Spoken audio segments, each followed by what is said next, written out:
What if your website could feel magically fast, with near-zero JavaScript on load, yet stay incredibly interactive?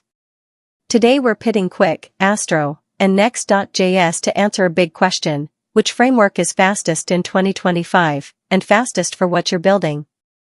Qwik is built around resumable apps, tiny initial payloads and zero hydration until you actually need interactivity.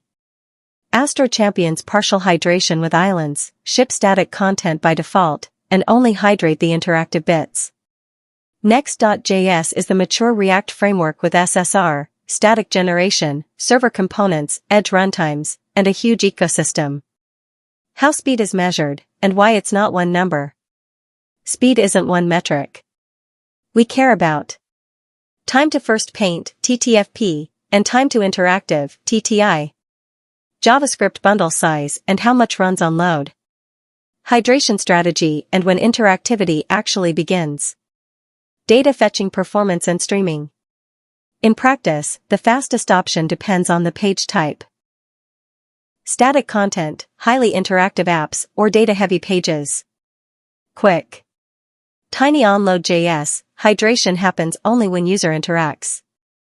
Resumable state means you don't rerun the app on navigation, just restore what the user needs. Shines for content-heavy sites and apps where you want near-zero work until interaction. Astro. Ship 0.js by default, only islands hydrate when needed. Can mix frameworks, React, Vue, Svelte, in one page. Excellent for marketing sites, docs, blogs, where most content is static but some bits are interactive. Next.js.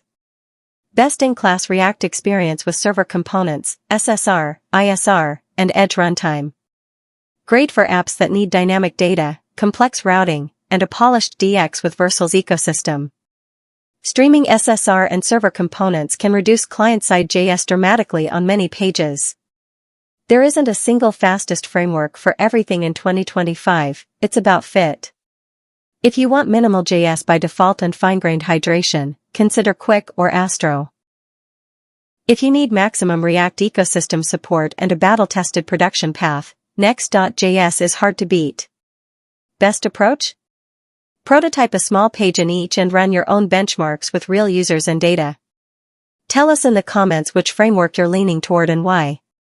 If you found this quick comparison helpful, like, subscribe, and hit the bell for more fast tech takes.